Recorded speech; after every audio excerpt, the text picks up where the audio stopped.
3일만 버텼으면 북한에 드디어 돌아갈 수 있었는데. 충북 단양의 작은 케이블 방송국에서 트로트를 부르며 할머니들의 사랑을 받던 22살 한서윤. 그녀의 맑은 목소리와 순수한 미소는 마을 전체를 사로잡았습니다. 하지만 그 달콤한 노랫소리 속에는 누구도 상상할 수 없는 비밀이 숨어 있었어요.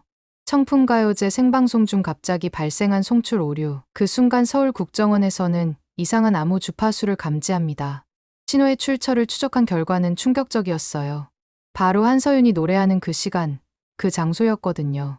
과연 단양의 순수한 가수 한서윤의 정체는 무엇일까요? 그리고 그녀가 3일만 더 버텨야 했던 이유는? 지금부터 여러분이 상상도 못한 충격적인 진실이 펼쳐집니다. 그 전에 잠깐 이 영상이 마음에 드셨다면 구독과 좋아요 부탁드리며 지금 무엇을 하며 시청하고 계신지 댓글로 남겨주세요. 여러분의 이야기도 듣고 싶습니다. 충청북도 단양군 단양읍 도담 삼복로에 위치한 KRT 방송. 오후 3시가 넘어가는 시간, 방송국 건물 2층에서는 주말 프로그램 청풍가요제 녹화 준비가 한창이었습니다. 스튜디오 안은 따뜻한 조명, 아래 소박하지만 정성스럽게 꾸며진 무대가 자리하고 있었죠.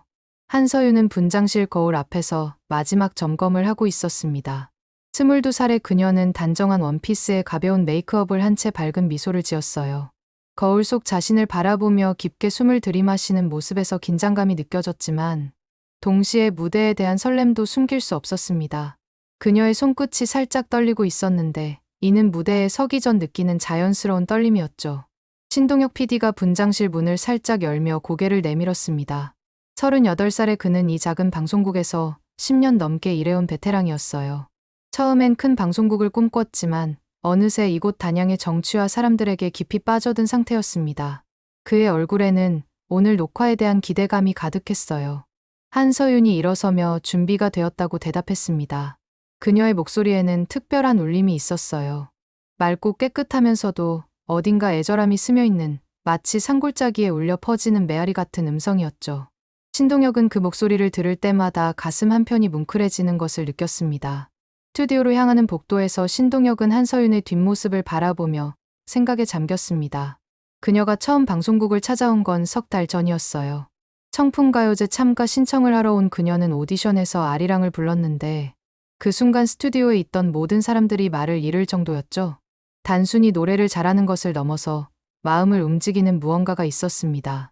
그때부터 신동혁은 한서윤에게 특별한 관심을 갖게 되었어요. 한서윤은 오늘 고향의 푸른 잔디를 부르기로 했다고 말했습니다. 어제 연습하면서 단양 풍경이 자꾸 떠올라서 선택했다는 설명이었어요. 신동혁은 그 대답에 고개를 끄덕였습니다. 그녀에게는 묘한 매력이 있었어요. 고향을 그리워하는 마음이 노래에 고스란히 담겨 나오는데 정작 그녀 자신의 고향에 대해서는 많이 말하지 않았죠.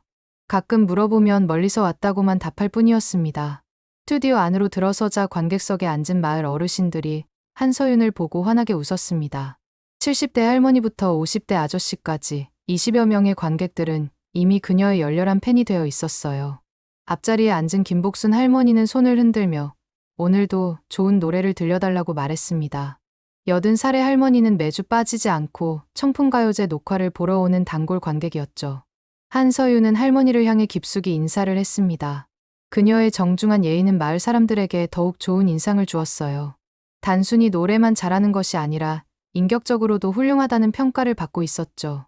실제로 그녀는 방송국 주변에서 마주치는 사람들에게 항상 먼저 인사를 건넸고 어르신들의 말씀을 귀 기울여 들었습니다. 녹화가 시작되었습니다. 신동혁이 진행을 맡고 한서윤이 첫 번째 출연자로 무대에 올랐어요. 반주가 흘러나오자 그녀는 눈을 감고 깊게 숨을 들이마셨습니다. 이 순간만큼은 그녀에게 가장 자연스럽고 편안한 시간이었어요. 무대 위에서 노래를 부를 때 한서윤은 완전히 다른 사람이 되었습니다. 첫 소절이 흘러나오는 순간 스튜디오 안은 고요해졌습니다. 한서윤의 목소리가 공간을 가득 채우며 모든 사람의 마음속 깊은 곳을 건드렸어요. 그녀의 노래에는 진정성이 있었습니다. 가사 하나하나가 살아있는 것처럼 느껴졌죠. 마치 그녀 자신의 이야기를 들려주는 것 같았어요. 관객석에서는 여기저기서 훌쩍거리는 소리가 들렸습니다. 김복순 할머니는 손수건으로 눈물을 닦으며 고개를 끄덕였어요. 뒤편에 앉은 중년 남성은 어린 시절 고향을 떠올리며 눈시울을 붉혔습니다. 한서윤의 노래는 단순한 멜로디와 가사를 넘어서 사람들의 기억과 감정을 자극했어요. 신동혁은 카메라 모니터를 보며 감탄했습니다. 한서윤의 표정, 몸짓, 목소리 모든 것이 완벽하게 조화를 이루고 있었어요. 그녀가 노래할 때면 마치 다른 세상에 있는 것 같았습니다. 현실의 모든 것을 잊고 오직 음악과 하나가 되는 순간이었죠. 카메라를 통해 보는 그녀의 모습은 한편의 예술 작품 같았어요. 노래가 끝나자 관객석에서는 뜨거운 박수가 터져 나왔습니다. 한서윤은 깊게 인사를 하며 무대를 내려왔어요. 그녀의 얼굴에는 만족스러운 미소가 번졌습니다. 이 순간이 그녀에게는 가장 행복한 시간이었죠. 관객들의 박수와 환호 속에서 그녀는 진정한 자신을 느낄 수 있었어요. 신동혁이 그녀에게 다가와 정말 대단하다고 말했습니다. 매번 들어도 소름이 돋는다는 그의 평가에 한서윤은 감사 인사를 건넸습니다. 여기서 노래할 때가 가장 편안하다는 그녀의 말에는 진심이 담겨 있었어요. 하지만 신동혁은 그 말 속에서 뭔가 애절한 느낌을 받았습니다. 녹화가 모두 끝난 후 신동혁은 한서윤을 방송국 옥상으로 데려갔습니다. 옥상에서는 단양의 아름다운 풍경이 한눈에 들어왔어요. 남한강이 굽이치며 흐르고 도담 삼봉과 성문이 웅장하게 솟아 있었습니다. 석양빛에 물든 풍경은 마치 한 폭의 그림 같았어요. 신동혁은 한서윤에 대한 다큐멘터리를 만들어 보고 싶다고 말했습니다. 그녀가 여기 와서 어떻게 사람들에게 감동을 주는지, 그녀의 음악이 어떤 의미인지 담아보고 싶다는 설명이었어요. 물론 한서윤이 원하지 않으면 하지 않겠다고 덧붙였습니다. 한서윤은 잠시 망설였습니다. 그녀의 눈에는 복잡한 감정이 스쳤어요. 기쁨과 동시에 어딘가 불안한 기색도 보였죠. 하지만 곧 미소를 지으며 좋다고 대답했습니다. 다만 자신은 특별한 사람이 아니라 그냥 노래하는 걸 좋아하는 평범한 사람일 뿐이라고 겸손하게 말했어요. 신동혁은 웃으며 평범한 사람이 어떻게 저렇게 노래할 수 있는지 물었습니다. 한서윤의 노래를 들으면 사람들이 변한다는 것이었어요.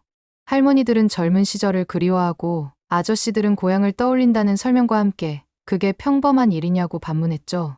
한서윤은 단양 시내를 내려다보며 조용히 말했습니다. 이곳이 좋다고, 처음으로 자신이 누군가에게 기쁨을 줄 수 있는 곳이라고 했어요. 사람들이 자신의 노래를 들으며 웃을 때 자신도 정말 행복해진다는 고백이었습니다. 그녀의 말에는 진심이 담겨 있었습니다. 하지만 신동혁은 그 말 속에서 뭔가 애절한 느낌을 받았어요. 마치 오랫동안 찾아 헤매던 것을 드디어 찾았다는 안도감 같은 것이었죠. 동시에 이 모든 것을 잃을까봐 두려워하는 마음도 느껴졌습니다. 해가 저물어가는 단양의 풍경을 바라보며 두 사람은 한동안 말없이 서 있었습니다.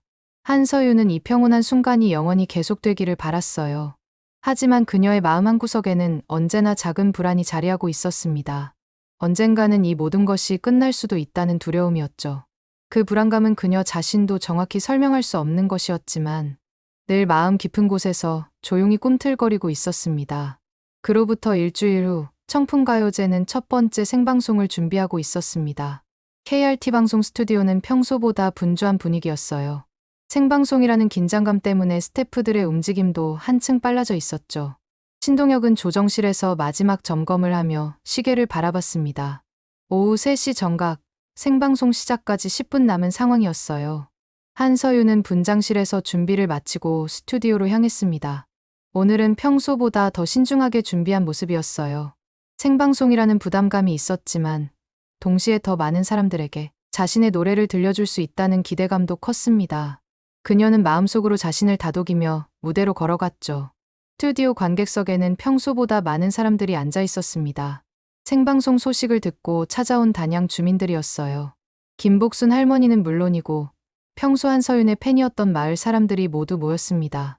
아이들부터 어르신까지 다양한 연령층의 관객들이 설렘 가득한 얼굴로 무대를 바라보고 있었죠.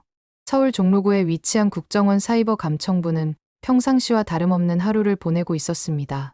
수십 개의 모니터가 늘어선 넓은 사무실에서 분석관들이 각자의 업무에 집중하고 있었어요. 그 중에서도 임윤호는 오늘따라 유난히 예민한 상태였습니다. 최근 며칠간 감지된 이상 신호들 때문에 신경이 곤두서 있었거든요. 33살의 임윤호는 국정원에서 7년째 근무하고 있는 베테랑 분석관이었습니다. 컴퓨터공학을 전공한 그는 특히 암호해독과 통신 감청 분야에서 뛰어난 실력을 인정받고 있었어요. 차분하고 꼼꼼한 성격 덕분에 동료들로부터 신뢰를 받았지만 때로는 지나치게 의심이 많다는 평가도 받았죠. 오후 3시가 되자 청풍가요제 생방송이 시작되었습니다. 신동혁의 밝은 진행으로 프로그램이 막을 올렸어요. 첫 번째 출연자는 단양 토박이인 60대 남성이었고 두 번째로 중년 여성이 무대에 올랐습니다. 분위기는 화기애애했고 관객들의 반응도 좋았어요. 마침내 한서윤이 무대에 오를 차례가 되었습니다. 그녀는 오늘 내 고향 단양이라는 곡을 준비했어요. 단양의 아름다운 풍경을 노래한 이 곡은 그녀가 직접 가사를 일부 수정한 것이었습니다. 반주가 시작되자 그녀는 평소와 같이 눈을 감고 깊게 숨을 들이마셨어요. 하지만 노래가 시작되고 2분쯤 지났을 때 갑자기 이상한 일이 벌어졌습니다. 스튜디오의 음향 시스템에서 잡음이 섞이기 시작한 것이었어요. 처음에는 미세한 전파 잡음 정도로 보였지만 점차 그 강도가 세져갔습니다. 신동혁은 조정실에서 급히 음향 기사에게 확인을 요청했어요. 한서윤은 잡음에도 불구하고 계속 노래를 불렀습니다. 오히려 더욱 집중하는 모습이었어요. 그녀의 목소리는 잡음을 뚫고 관객들에게 전달되었고 사람들은 여전히 감동받은 표정으로 듣고 있었죠.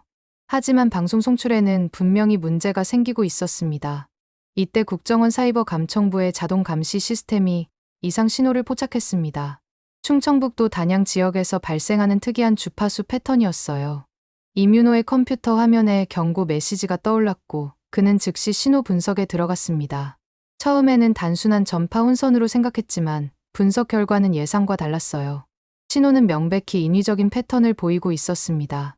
일정한 간격으로 반복되는 디지털 코드가 섞여 있었고 이는 단순한 방송 사고로는 설명할 수 없는 것이었어요.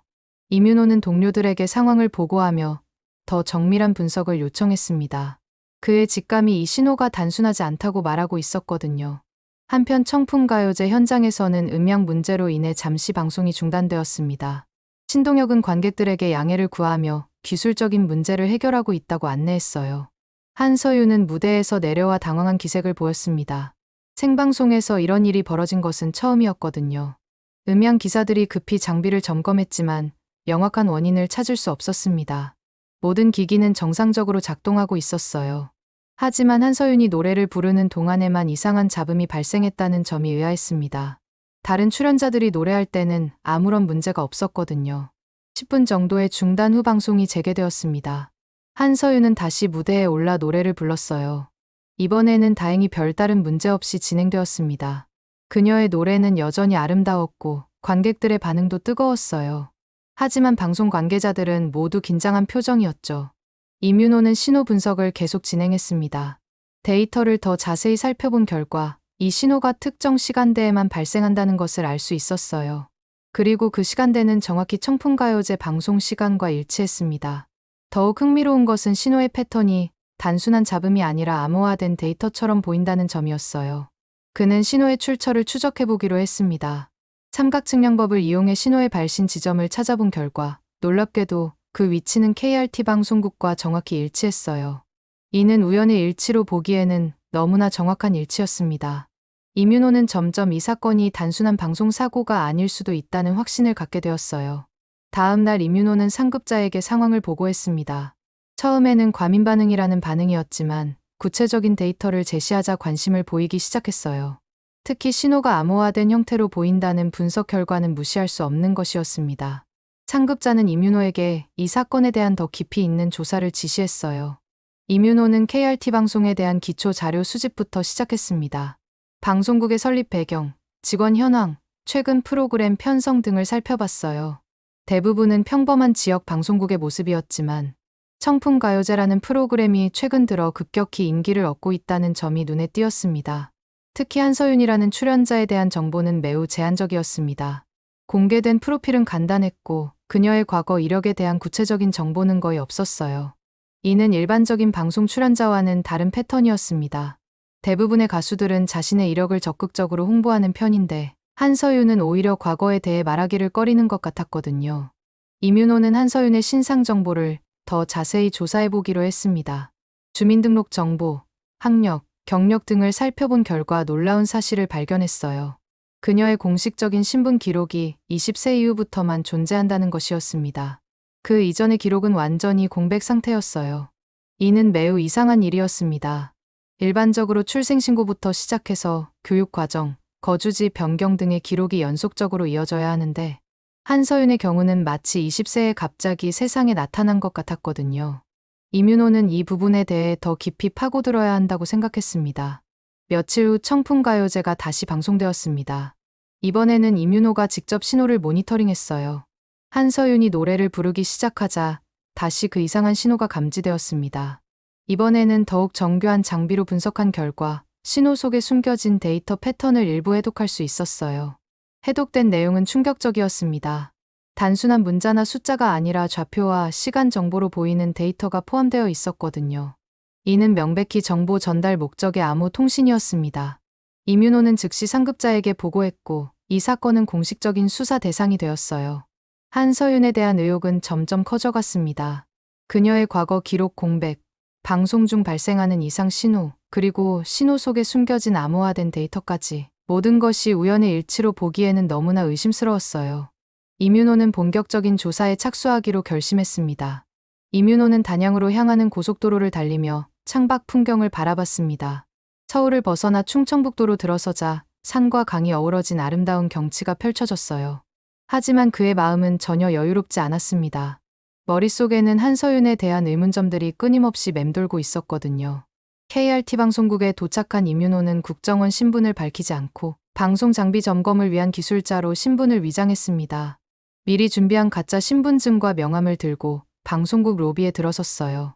수십 년 된 건물 특유의 낡은 냄새와 함께 소박한 분위기가 그를 맞이했습니다. 방송국 직원들은 이민호를 별다른 의심 없이 받아들였습니다. 최근 생방송 중 발생한 음향 문제 때문에 기술 점검이 필요하다는 설명이 자연스럽게 받아들여졌거든요. 신동혁 PD도 반갑게 그를 맞이하며 문제 해결에 도움이 되길 바란다고 말했어요. 이민호는 먼저 스튜디오의 음향 장비부터 살펴보기 시작했습니다. 믹싱 콘솔, 마이크, 스피커 등 모든 장비를 하나씩 점검했어요. 겉보기에는 평범한 방송 장비들이었지만 그는 혹시 숨겨진 송신 장치가 있을 가능성을 염두에 두고 세심하게 조사했습니다. 몇 시간에 걸친 점검 결과 음향 장비 자체에는 별다른 이상이 없었습니다. 하지만 이민호는 포기하지 않았어요. 그는 방송국의 전체적인 구조와 시설을 파악하기 위해 건물 곳곳을 둘러봤습니다. 특히 한서윤이 자주 이용하는 동선에 관심을 기울였어요. 분장실, 대기실, 복도, 화장실까지 그녀가 방문할 수 있는 모든 공간을 확인했습니다. 그 과정에서 이민호는 한 가지 흥미로운 사실을 발견했어요. 한서윤이 녹화나 생방송 전에 항상 특정한 경로로 이동한다는 것이었습니다. 다른 출연자들과는 달리 그녀만의 독특한 패턴이 있었거든요. 신동혁에게 자연스럽게 질문을 던져본 결과 한서윤은 늘 일찍 와서 조용한 곳에서 발성 연습을 한다는 정보를 얻었습니다. 주로 방송국 옥상이나 빈 사무실을 이용한다고 했어요. 이민호는 이 정보에 주목했습니다. 혹시 그 시간을 이용해 다른 일을 하는 것은 아닐까 하는 의심이 들었거든요. 출입 기록을 확인해 본 결과도 의미심장했습니다. 한서윤의 방문 시간과 체류 시간이 다른 출연자들보다 현저히 길었어요. 보통 한두 시간이면 충분한 준비 시간을 그녀는 서너 시간씩 방송국에서 보냈습니다. 물론 연습 시간이 길 수도 있지만 그치기에는 너무 오랜 시간이었어요. 이민호는 방송국의 컴퓨터 시스템에도 접근해봤습니다. 기술자 신분을 이용해 서버실에 들어가 네트워크 상황을 점검한다는 명목으로 시스템을 살펴봤어요. 하지만 여기서도 특별한 이상 징후는 발견되지 않았습니다. 모든 것이 평범한 지역 방송국의 모습이었죠. 그런데 서버 접근 로그를 자세히 살펴보던 중 흥미로운 패턴을 발견했습니다. 한서윤이 방송국에 있는 시간 중 일부에서 외부 네트워크로의 데이터 송실량이 평소보다 증가하는 현상이 있었어요. 양 자체는 많지 않았지만 주기적으로 반복되는 패턴이 의심스러웠습니다. 이민호는 한서윤의 개인 신상 정보를 더 깊이 파고들었습니다. 주민등록 정보를 통해 그녀의 현재 거주지를 확인했고 과거 학력이나 경력에 대한 추가 조사도 진행했어요. 하지만 조사하면 할수록 더욱 의문스러운 점들이 드러났습니다. 가장 큰 문제는 그녀의 20세 이전 기록이 완전히 공백이라는 점이었습니다. 출생신고는 되어 있었지만 그 이후 20세까지의 교육 기록, 거주지 변경 기록, 의료 기록 등이 전혀 없었어요. 마치 20년 동안 사회와 완전히 단절된 채 살았다는 것처럼 보였죠. 더욱 이상한 것은 20세에 갑자기 나타난 그녀의 기록들이었습니다. 단양에 거주지를 등록하고 건강보험에 가입하고 은행 계좌를 개설하는 등 모든 일이 짧은 기간 내에 이루어졌어요. 일반적으로는 성인이 되면서 점진적으로 이루어지는 일들이 한꺼번에 처리된 것이었습니다. 이민호는 한서윤의 거주지도 직접 확인해봤습니다. 단양읍 외곽의 작은 원룸이었는데 매우 소박하고 간소한 생활을 하고 있는 것으로 보였어요.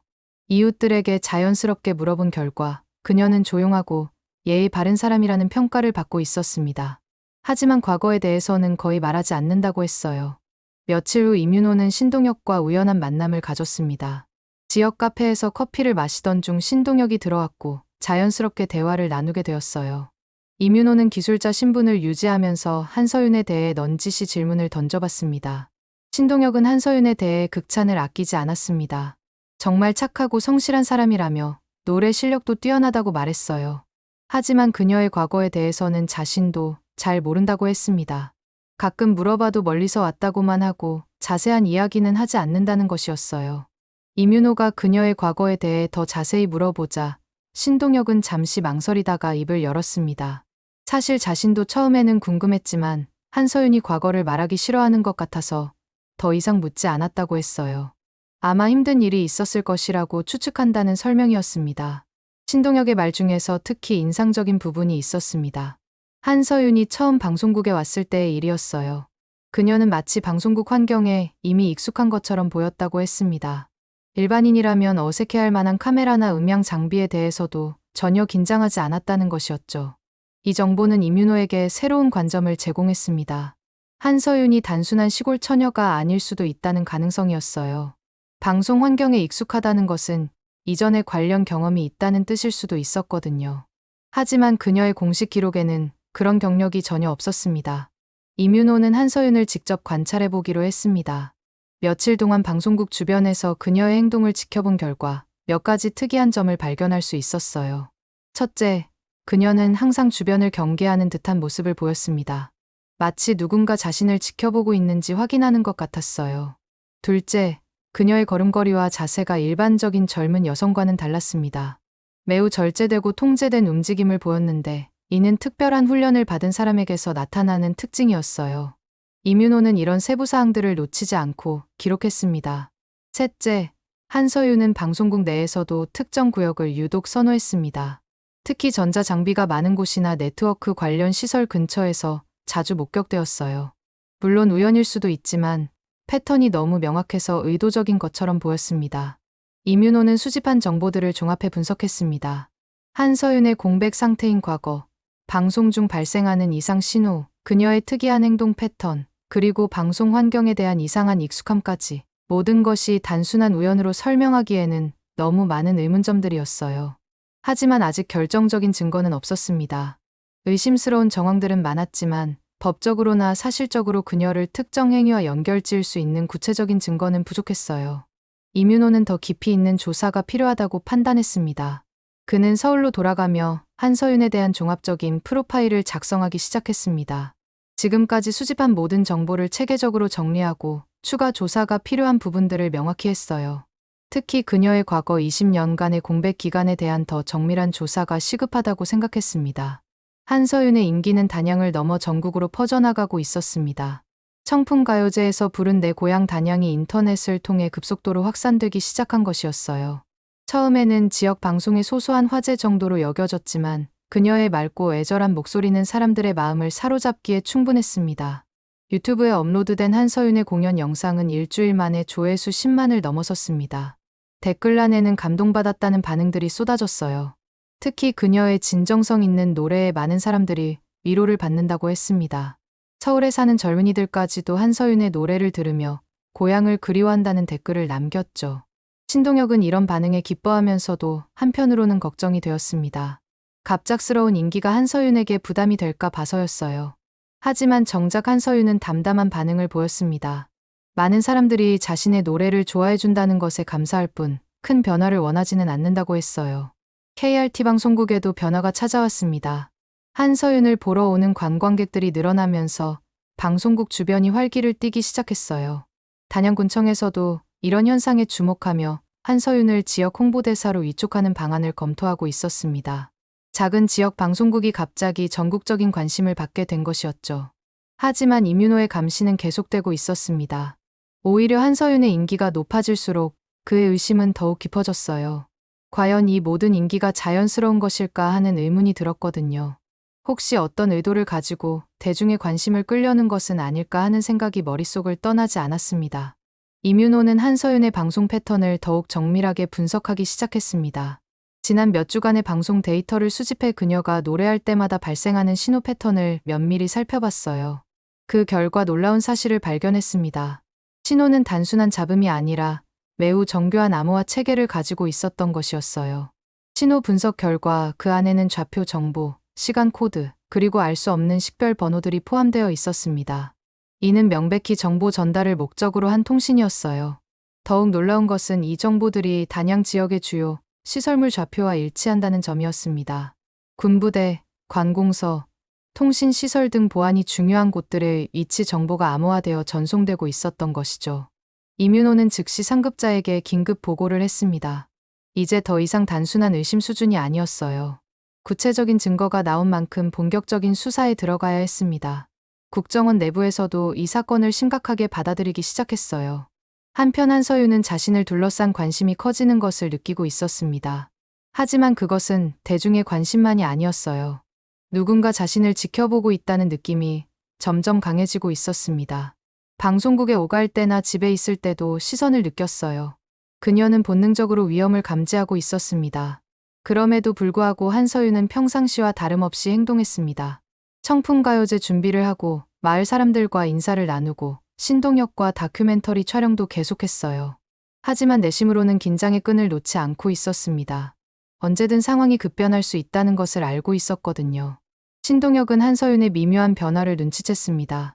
평소보다 조금 더 조심스러워 보였고 가끔 멍하니 생각에 잠기는 모습을 보였어요. 혹시 갑작스러운 임기 때문에 스트레스를 받는 것은 아닌지 걱정이 되었습니다. 어느 날 신동엽은 한서윤에게 조심스럽게 물어봤습니다. 요즘 무슨 걱정이 있는 것 같다고, 혹시 도움이 필요하면 언제든 말하라고 했어요. 한서윤은 잠시 망설이다가 고개를 저었습니다. 별일 아니라고, 그냥 많은 분들이 관심을 가져주셔서 부담스러울 뿐이라고 대답했죠. 하지만 신동엽은 그 대답에 완전히 납득하지 못했습니다. 한서윤의 표정에서 뭔가 더 깊은 고민이 있다는 것을 느꼈거든요. 그는 그녀에게 과거에 대해 다시 한번 물어보고 싶은 충동을 느꼈지만 억지로 참았습니다. 그녀가 말하고 싶지 않아 하는데 강요할 수는 없었어요. 이민호는 한서윤의 통신 기록도 추적해봤습니다. 휴대폰 사용 내역, 인터넷 접속 기록 등을 살펴본 결과 또 다른 의문점이 발견되었어요. 그녀의 통신 패턴이 일반인과는 달랐습니다. 특정 시간대에만 집중적으로 통신을 하고 평상시에는 거의 연락을 하지 않았어요. 더욱 이상한 것은 그녀가 연락하는 상대방들이었습니다. 대부분이 일회성 연락이었고 지속적인 관계를 유지하는 사람이 거의 없었어요. 마치 필요할 때만 연락하고 바로 관계를 끊는 것 같았습니다. 이는 일반적인 사회적 관계와는 매우 다른 패턴이었죠. 이민호는 한서윤이 방송국에서 사용하는 동선도 더 자세히 분석했습니다. 몰래 설치한 감시 카메라를 통해 그녀의 행동을 관찰한 결과 놀라운 사실을 발견했어요. 그녀는 방송 준비를 하면서 틈틈이 방송 장비에 접근하고 있었습니다. 특히 주목할 만한 것은 그녀가 작은 USB 같은 장치를 사용하는 모습이었습니다. 아무도 보지 않는 틈을 타서 방송 장비에 뭔가를 연결했다가 빼는 행동을 반복했어요. 시간은 매우 짧았지만 그 동작은 매우 숙련되어 보였습니다. 마치 이런 일에 익숙한 사람처럼 말이죠. 이 장면을 포착한 이민호는 확신을 갖게 되었습니다. 한서윤이 방송시설을 이용해 무언가 불법적인 일을 하고 있다는 것이었어요. 그 작은 장치가 바로 암호화된 신호를 송출하는 도구일 가능성이 높았습니다. 이제 결정적인 증거를 잡을 때가 온 것 같았어요. 하지만 이민호는 성급하게 행동하지 않았습니다. 아직 한서윤의 정체나 배후에 대해서는 확실하지 않았거든요. 혹시 그녀가 더 큰 조직의 일원이라면 성급한 체포로 인해 전체 네트워크를 놓칠 수도 있었습니다. 그는 더 많은 정보를 수집하기로 했어요. 며칠 후 이민호는 한서윤의 거주지 주변에서 수상한 인물을 발견했습니다. 중년 여성이었는데 한서윤의 집 근처에서 자주 목격되었어요. 처음에는 그냥 동네 주민으로 생각했지만 그 여성의 행동을 자세히 관찰해보니 평범한 주민이 아닌 것 같았습니다. 그 여성은 한서윤의 일정을 파악하고 있는 것처럼 보였습니다. 한서윤이 집을 나서는 시간에 맞춰 나타났다가 그녀가 돌아올 때까지 주변에서 기다리는 모습이었어요. 마치 한서윤을 감시하거나 보호하는 역할을 하는 것 같았습니다. 이민호는 이 여성에 대해서도 조사를 시작했습니다. 하지만 그녀의 신분을 파악하는 것은 쉽지 않았어요. 매우 조심스럽게 행동했고 정체를 드러내지 않으려고 노력하는 모습이었습니다. 이는 한서윤 사건이 단순하지 않다는 것을 보여주는 또 다른 증거였어요. 한서윤을 둘러싼 의혹들이 점점 구체화되고 있었습니다. 암호화된 신호 송출, 의심스러운 과거 기록, 방송 장비에 대한 불법 접근, 그리고 주변의 수상한 인물까지 모든 퍼즐 조각들이 하나씩 맞춰지고 있었어요. 이제 한서윤의 정체를 밝혀낼 때가 다가오고 있었습니다. 이민호는 결정적인 순간을 기다리며 종합적인 작전을 준비했습니다. 지난 몇 주간 수집한 증거들을 바탕으로 한서윤의 정체를 완전히 밝혀낼 계획이었어요. 국정원 내부에서도 이 사건에 대한 관심이 높아져 있었고 상급자들은 신속한 해결을 주문하고 있었습니다. 한편 한서윤은 점점 압박감을 느끼고 있었습니다. 자신을 둘러싼 시선들이 예전과 다르다는 것을 본능적으로 감지했어요. 특히 방송국 주변에서 낯선 사람들을 자주 목격했고 집 근처에서도 평소와 다른 기운을 느꼈습니다. 그녀는 상황이 좋지 않은 방향으로 흘러가고 있음을 알고 있었어요. 그럼에도 불구하고 한서윤은 마지막까지 자신의 임무를 완수하려 했습니다. 다음 주 청풍가요제에서 중요한 정보를 전송해야 했거든요. 단양 지역 군부대의 새로운 보안 체계에 대한 정보였는데 이는 그녀가 지금까지 수집한 정보 중 가장 중요한 것이었어요. 신동혁은 한서윤의 변화를 더욱 뚜렷하게 느끼고 있었습니다.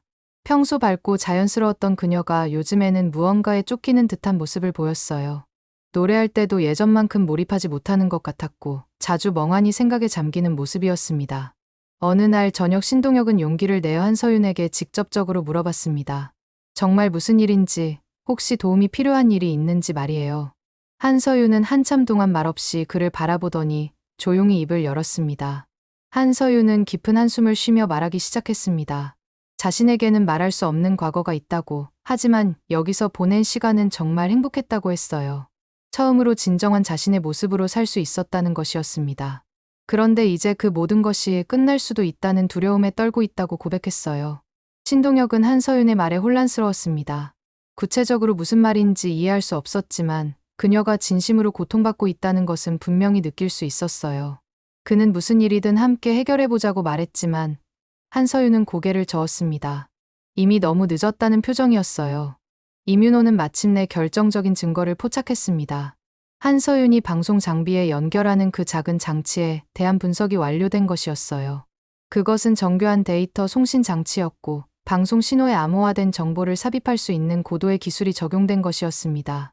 더욱 충격적인 것은 그 장치에서 발견된 제조 정보였습니다. 북한에서 제작된 것으로 추정되는 부품들이 사용되어 있었어요. 이는 한서윤이 단순한 개인 차원의 범죄자가 아니라 조직적인 간첩 활동과 연관되어 있음을 의미했습니다.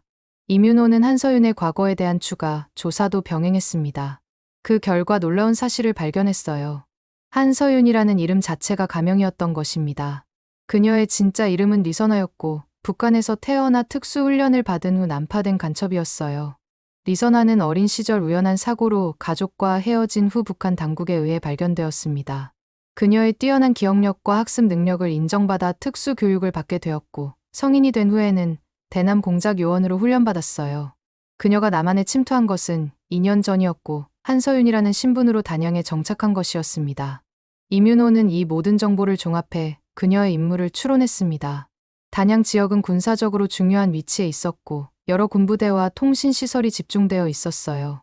리선아의 임무는 이 지역의 군사 정보를 수집해 북한으로 전송하는 것이었습니다. 방송국을 이용한 것은 매우 영리한 방법이었어요. 하지만 이민호가 가장 주목한 것은 다른 부분이었습니다. 최근 몇 개월간 리선아의 행동 패턴에 변화가 있었다는 점이었어요. 정보 전송의 빈도가 줄어들었고 때로는 부정확한 정보를 보내는 경우도 있었습니다. 마치 의도적으로 임무를 소홀히 하는 것 같았어요. 이는 리선아 내부에서 갈등이 일어나고 있음을 의미했습니다. 한서윤으로서의 삶이 그녀에게 변화를 가져온 것이었어요. 단양에서의 평범하고 행복한 생활이 그녀의 마음을 흔들어 놓은 것입니다. 특히 신동혁과의 관계, 마을 사람들의 따뜻한 반응이 그녀에게 새로운 감정을 일깨웠어요. 이민호는 이제 체포 작전을 준비해야 했습니다. 하지만 그 전에 리선아의 배후 조직에 대한 더 많은 정보를 얻고 싶었어요. 혹시 그녀를 통해 더 큰 간천망을 발견할 수 있을지도 모르기 때문이었습니다. 그는 신중하게 계획을 세우기 시작했어요. 한편 리서나 주변에서 감시하던 그 중년 여성의 정체도 밝혀졌습니다. 그녀는 KRT 방송국의 사무국장 정미옥이었어요. 겉으로는 평범한 방송국 직원이었지만 실제로는 리서나의 북한 공장망과 연결된 협조자였습니다. 정미옥은 15년 전부터 단양에 정착해 방송국에서 일해왔습니다. 그동안 철저히 위장 생활을 하며 신뢰를 쌓아왔고 리서나가 침투했을 때 그녀의 활동을 지원하는 역할을 맡았어요. 방송국 내부 정보 제공, 장비 접근 허용 등이 그녀의 임무였습니다. 정미옥은 최근 리서나의 변화를 감지하고 있었습니다. 그녀가 점점 임무에 소홀해지고 있다는 것을 알고 있었어요. 그래서 더욱 세심하게 감시하며 혹시 배신할 조짐은 없는지 지켜보고 있었습니다. 필요하다면 리서나를 제거할 준비도 하고 있었어요.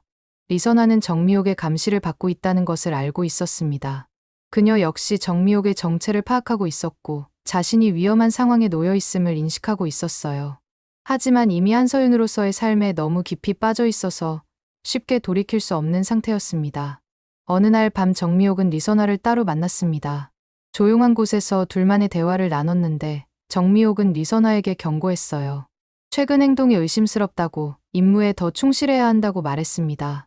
만약 배신한다면 어떤 일이 벌어질지 잘 알 것이라는 위협도 덧붙였어요. 리서나는 정미옥의 말에 표면적으로는 수긍하는 반응을 보였습니다. 하지만 내심으로는 더욱 복잡한 감정에 휩싸였어요. 한편으로는 북한으로 돌아가야 한다는 의무감이 있었고, 다른 한편으로는 한서윤으로서의 삶을 포기하고 싶지 않다는 마음이 있었습니다. 이민호는 이 모든 상황을 파악하고 최종 작전을 준비했습니다. 다음 주 청풍가요제 생방송 때 리서나를 현행범으로 체포하기로 했어요. 그녀가 정보를 송출하는 순간을 포착해 결정적인 증거를 확보하고 동시에 정미옥도 함께 검거할 계획이었습니다. 하지만 리서나 역시 상황이 급박해지고 있음을 감지했습니다. 주변의 감시가 더욱 심해졌고 낯선 사람들이 자주 목격되었어요. 그녀는 마지막 임무를 완수한 후 어떤 선택을 해야 할지 깊은 고민에 빠졌습니다. 이제 더 이상 양쪽 모두를 만족시킬 수는 없는 상황이 되었어요. 청풍가요제 생방송 당일 아침, KRT 방송국은 평소와 다른 긴장감에 휩싸여 있었습니다. 겉으로는 평범한 방송 준비가 진행되고 있었지만 보이지 않는 곳에서는 치밀한 작전이 펼쳐지고 있었어요. 이민호와 국정원 요원들이 방송국 주변 곳곳에 배치되어 있었고 모든 것이 준비된 상태였습니다. 한서윤은 분장실에서 마지막 준비를 하고 있었습니다. 거울 속 자신을 바라보는 그녀의 눈에는 복잡한 감정이 교차하고 있었어요. 오늘이 한서윤으로서의 마지막 무대가 될 수도 있다는 예감이 들었습니다. 그녀는 가슴 깊은 곳에서 올라오는 애절함을 애써 눌러 담으며 마음을 다잡았어요. 신동혁은 조정실에서 최종 점검을 하면서도 한서윤이 걱정되었습니다.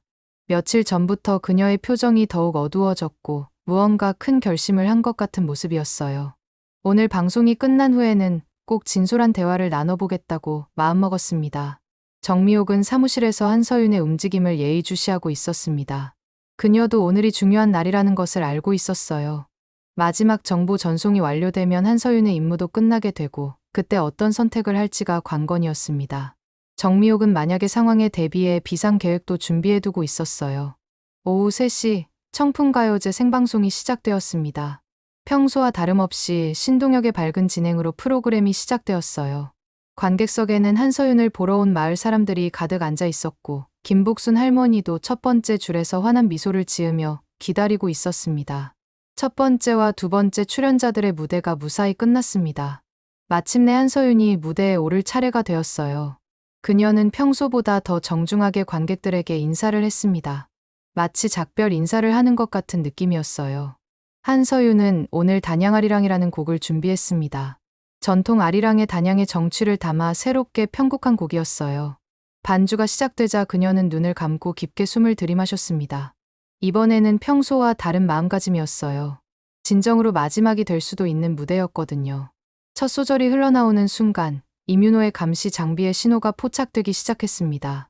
예상대로 암호화된 데이터가 한서윤의 노래와 함께 송출되고 있었어요. 이번에는 특히 많은 양의 정보가 전송되고 있었습니다.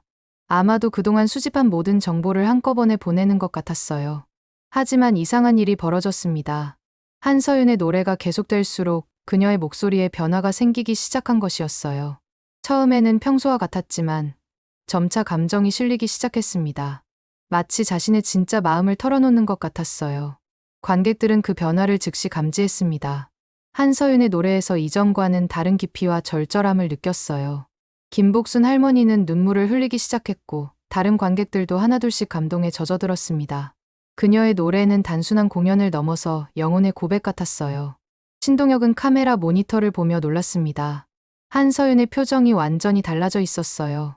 평소에 밝고 활기찬 모습이 아니라 깊은 슬픔과 그리움이 담긴 표정이었습니다. 마치 무언가 소중한 것과 이별하는 사람의 모습 같았어요.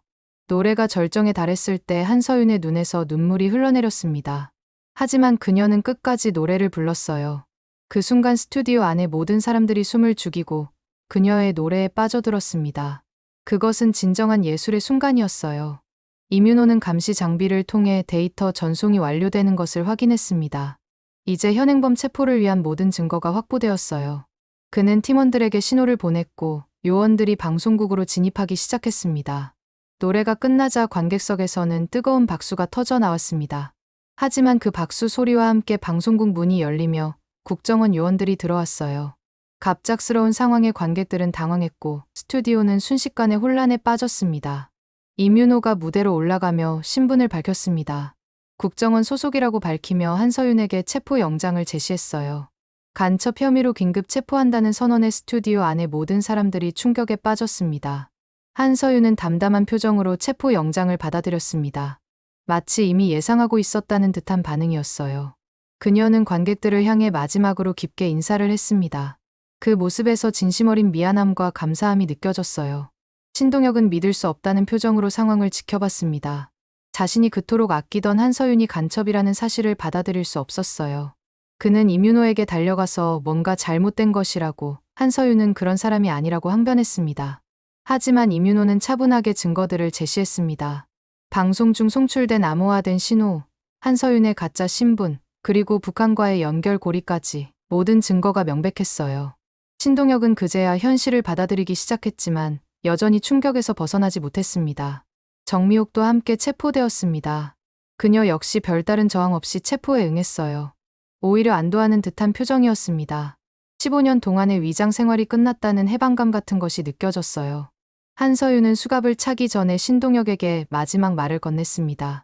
정말 미안하다고, 하지만 여기서 보낸 시간은 자신에게 가장 소중한 추억이었다고 말했어요. 처음으로 진정한 자신의 모습으로 살 수 있었던 곳이라고 고백했습니다. 신동혁은 눈물을 흘리며 그녀를 바라봤습니다. 간첩이라는 사실은 충격적이었지만 그녀와 함께 보낸 시간들이 거짓이었다고는 생각할 수 없었어요. 특히 노래를 부를 때의 그 진심만큼은 진짜였다고 믿고 싶었습니다. 관객들은 혼란 속에서도 한서윤을 향해 응원의 목소리를 보냈습니다. 김복순 할머니는 울면서 그녀가 좋은 사람이라고 외쳤어요. 마을 사람들에게 한서윤은 여전히 그들에게 기쁨을 준 소중한 사람이었습니다. 한서윤은 마지막으로 관객들을 향해 말했습니다. 자신을 사랑해준 모든 분들께 감사하다고, 그리고 여기서 부른 노래들만큼은 진심이었다고 말이에요. 그 말에 관객들의 울음소리가 더욱 커졌습니다. 방송은 긴급히 중단되었고 한서윤과 정미옥은 국정원으로 연행되었습니다. KRT 방송국은 순식간에 조용해졌지만 그 여운은 오래도록 남아있을 것 같았어요. 단양의 작은 스타가 간첩이었다는 충격적인 사실은 곧 전국에 알려질 예정이었습니다. 서울국정원 조사실에서 한서윤, 아니 리선아에 대한 본격적인 조사가 시작되었습니다. 차가운 형광등 불빛 아래 앉은 그녀의 모습은 무대 위에서의 화려함과는 완전히 달랐어요. 하지만 여전히 그녀의 눈에는 굴복하지 않는 의지가 남아 있었습니다.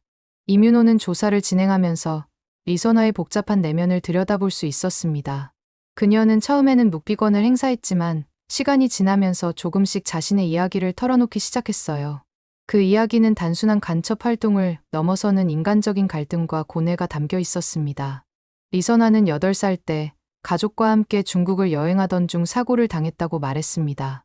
부모님은 그 자리에서 숨졌고 그녀 혼자만 살아남았어요. 그때 북한 공작원들이 그녀를 발견해 북한으로 데려갔습니다. 어린 나이에 모든 것을 잃은 그녀에게는 선택의 여지가 없었어요. 북한에서 그녀는 철저한 교육과 훈련을 받았습니다. 남한 문화, 언어, 생활 방식을 배웠고 동시에 간첩 활동에 필요한 기술들을 익혔어요. 특히 그녀의 뛰어난 음악적 재능이 발견되면서 가수라는 위장 신분이 결정되었습니다. 노래를 통해 사람들의 마음을 사로잡으면서 동시에 정보 수집 활동을 하라는 것이었어요. 하지만 남한에 와서 한서윤으로 살아가면서 그녀에게는 예상치 못한 변화가 일어났습니다. 단양 사람들의 따뜻함, 신동엽의 순수한 관심, 그리고 무대에서 노래할 때 느끼는 진정한 기쁨이 그녀의 마음을 흔들어 놓았어요. 처음으로 자신이 누군가에게 진정한 행복을 줄 수 있다는 것을 알게 되었습니다. 이민호는 그녀의 고백을 들으면서 복잡한 감정에 휩싸였습니다. 분명 그녀는 간첩이었고 국가 기밀을 빼돌린 범죄자였어요.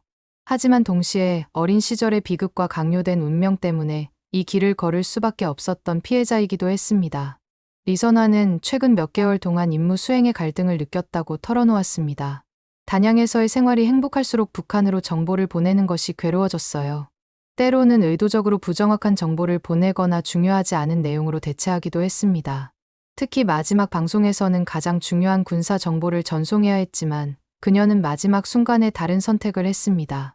실제 군사 기밀 대신 자신의 진심을 담은 메시지를 암호화해서 보낸 것이었어요. 그것은 북한에 대한 작별 인사이자 한서윤으로서의 삶에 대한 고백이었습니다. 정미옥의 조사에서도 흥미로운 사실들이 드러났습니다. 그녀는 15년 전 난파된 선발대 요원이었고 리선화보다 훨씬 오래 위장 생활을 해온 베테랑이었어요. 하지만 그녀 역시 최근 들어 임무에 대한 회의를 느끼고 있었습니다. 정미옥은 리선화의 변화를 지켜보면서 자신도 흔들리기 시작했다고 고백했습니다. 15년 동안 단양에서 살면서 이곳 사람들과 진정한 관계를 맺게 되었고 이제는 여기가 진짜 고향처럼 느껴진다고 말했어요. 북한에 대한 충성심보다는 단양에 대한 애착이 더 커져 있었습니다. 국정원 내부에서는 이 사건을 어떻게 처리할지에 대한 논의가 이어졌습니다. 분명한 간첩 사건이지만 두 사람 모두 자발적으로 협조하고 있었고 특히 리선화의 경우 마지막에는 실제로 배신을 선택했어요. 이런 상황을 어떻게 평가해야 할지가 관건이었습니다. 며칠 후 리선화는 중요한 제안을 받았습니다. 북한의 대남 공작망에 대한 정보를 제공하면 형량을 크게 줄여주겠다는 것이었어요. 그녀가 알고 있는 다른 간첩들의 신원, 연락체계, 활동 방식 등을 모두 밝히라는 조건이었습니다. 리선화는 오랜 고민 끝에 협조하기로 결정했습니다. 더 이상 북한을 위해 살고 싶지 않다고 한서윤으로서의 삶이 자신의 진짜 모습이었다고 말했어요. 그녀는 자신이 알고 있는 모든 정보를 국정원에 제공했습니다.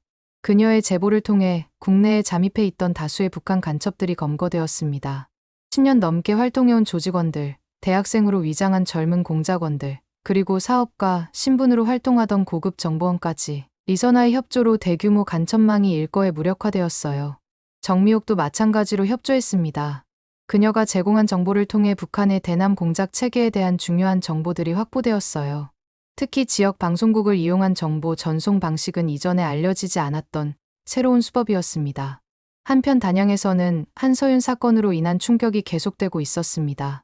마을 사람들은 여전히 그녀를 믿고 싶어 했어요. 특히 김복순 할머니를 비롯한 단골 관객들은 그녀가 간첩이었다는 사실을 받아들이기 어려워했습니다. 신동혁은 가장 큰 혼란을 겪고 있었습니다. 한서윤에 대한 다큐멘터리 제작을 중단해야 했고 그녀와 함께 보낸 모든 시간들을 다시 생각해봐야 했어요. 하지만 그는 여전히 그녀의 노래만큼은 진짜였다고 믿고 있었습니다. KRT 방송국은 한동안 청풍가요제 방송을 중단했습니다. 한서윤이라는 존재가 너무 큰 비중을 차지하고 있었기 때문에 새로운 방향을 찾기까지 시간이 필요했어요. 하지만 마을 사람들은 언젠가 다시 그 프로그램이 돌아오기를 바라고 있었습니다. 리선화는 조사가 끝난 후 재판을 받게 되었습니다. 간첩죄는 중죄였지만 그녀의 협조와 특수한 상황이 참작되어 상당히 관대한 처분이 내려질 것으로 예상되었어요. 하지만 그보다 중요한 것은 앞으로 그녀가 어떤 삶을 살아갈 것인가 하는 문제였습니다. 그녀는 더 이상 리선화도 한서윤도 아닌 새로운 자신을 찾아야 했습니다. 과거의 속박에서 벗어나 진정한 자유를 얻은 만큼 이제는 자신의 의지로 살아가야 했어요. 그 길이 험난하더라도 더 이상 누군가의 명령에 따라 살지는 않겠다고 다짐했습니다. 2년 후 서울 구로구에 위치한 여성 교도소 강당에서는 특별한 공연이 열리고 있었습니다. 연말을 맞아 열린 재소자 문화공연이었는데 그 무대 위에 익숙한 얼굴이 서 있었어요. 한때 한서윤이라 불렸던 리선화였습니다. 그녀는 이제 본명을 되찾고 새로운 삶을 살아가고 있었어요. 재판 결과 리선화는 징역 5년을 선고받았습니다. 간첩죄로는 상당히 관대한 처분이었는데 이는 그녀의 적극적인 협조와 특수한 사정이 참작된 결과였어요. 무엇보다 그녀가 제공한 정보로 인해 국가 안보에 큰 기여를 했다는 점이 인정받았습니다. 교도소에서의 생활은 예상보다 평온했습니다. 리선아는 다른 재소자들과 잘 어울렸고 특히 교도소 합창단 활동에 적극 참여했어요. 그녀의 뛰어난 가창력은 교도소 내에서도 빛을 발했고 합창단의 수준을 한 단계 끌어올렸습니다. 오늘 공연에서 리선아는 고향의 봄이라는 곡을 부르기로 했습니다. 과거 한서윤으로 활동할 때 자주 불렀던 노래였지만 이제는 완전히 다른 의미로 다가왔어요. 진정한 자신의 고향을 찾아가는 마음으로 부르는 노래였습니다. 관객석에는 다양한 사람들이 앉아 있었습니다.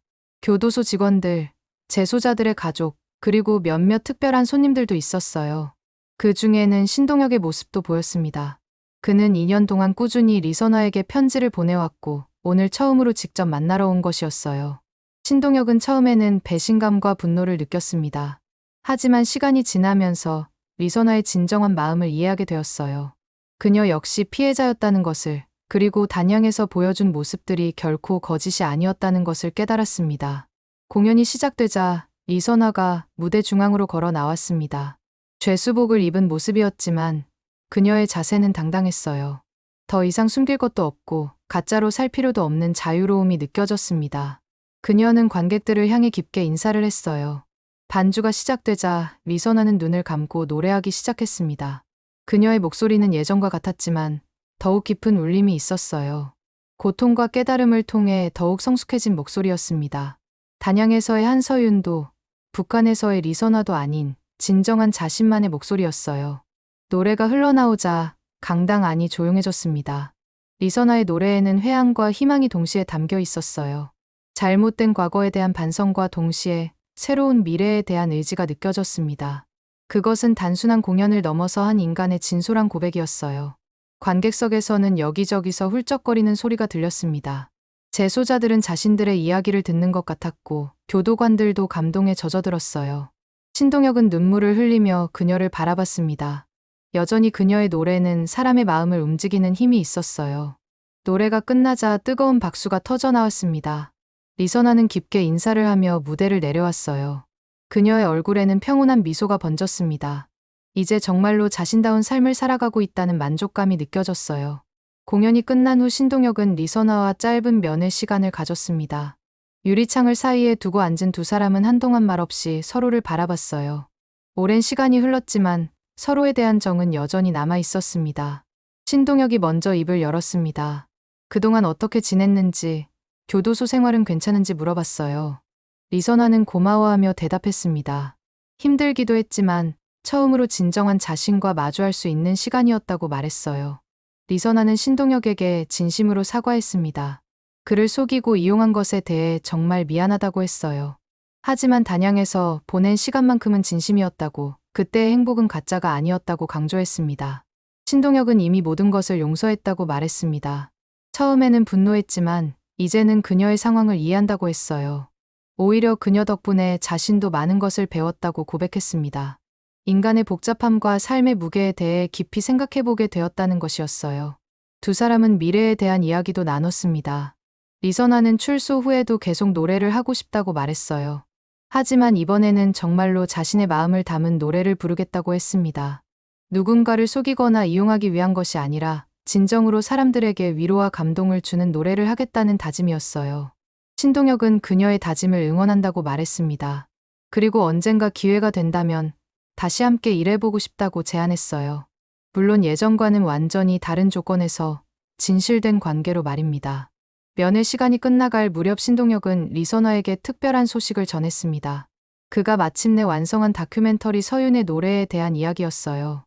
한서윤 사건의 진실을 담은 작품이었는데 최근 독립영화제에서 상영되어 큰 반향을 일으켰다고 했습니다. 다큐멘터리는 단순히 간첩 사건을 다룬 것이 아니었습니다. 한 인간의 복잡한 내면과 진정한 정체성에 대한 탐구였어요. 리선아라는 개인의 이야기를 통해 분단 현실과 인간성에 대한 깊은 성찰을 담아낸 작품이었습니다. 관객들의 반응은 뜨거웠습니다. 어떤 이들은 리선아를 비판했지만 많은 사람들이 그녀의 상황에 공감했어요.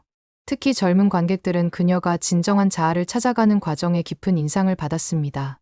리선아는 그 소식을 듣고 감동했습니다. 자신의 이야기가 다른 사람들에게 의미 있게 전달되었다는 것이 기뻤어요. 비록 고통스러운 과거였지만 그것이 누군가에게는 교훈이 될 수 있다면 의미가 있다고 생각했습니다. 면회가 끝난 후 리선아는 독방으로 돌아가 창문 너머 하늘을 바라봤습니다. 이제 1년 반 정도의 복역 기간이 남아 있었어요. 그 시간 동안 그녀는 더욱 성장하고 준비해서 출소 후에는 정말로 새로운 삶을 시작하고 싶었습니다. 몇 달 후 리선아에게 특별한 편지가 도착했습니다. 단양의 김복순 할머니로부터 온 편지였어요.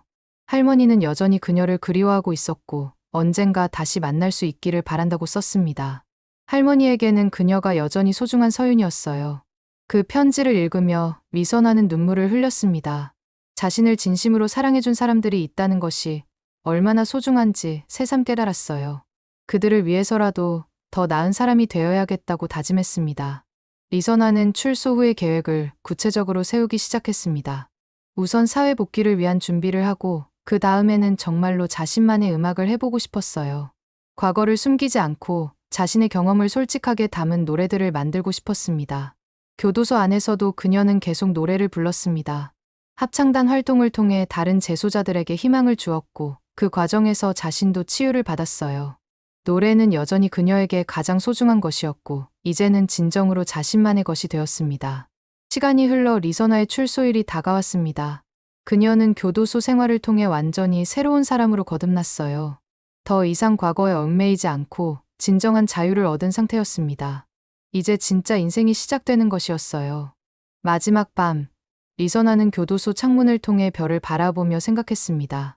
앞으로의 길이 쉽지는 않겠지만 이제는 자신의 의지로 걸어갈 수 있다는 것이 중요했어요. 한서윤도 리선아도 아닌 진정한 자신만의 이름으로 살아가는 새로운 시작이었습니다. 한때 북한 간첩 리선아였던 그녀는 이제 진정한 자유를 찾았습니다. 교도소 합창단 무대에서 부르는 노래에는 더 이상 숨겨진 암호도 거짓된 감정도 없었어요. 오직 진심만이 담겨 있었죠. 신동혁이 완성한 다큐멘터리 서윤의 노래는 단순한 간첩 사건을 넘어한 인간의 정체성과 구원에 대한 깊은 메시지를 전했습니다. 분단의 현실 속에서도 음악을 통해 진정한 자아를 찾아가는 여정이었어요. 때로는 가장 어두운 과거가 가장 밝은 미래의 시작점이 되기도 합니다. 리선아의 이야기는 우리에게 묻습니다. 진정한 자유란 무엇인지, 그리고 누구에게나 두 번째 기회가 주어질 수 있는지를요. 단양 어딘가에서는 여전히 김복순 할머니가 그녀의 노래를 그리워하고 있을 것입니다. 언젠가 다시 만날 그날을 기다리면서 말이에요. 이것으로 한서윤, 아니 리선아의 이야기를 마칩니다. 시청해 주셔서 감사합니다.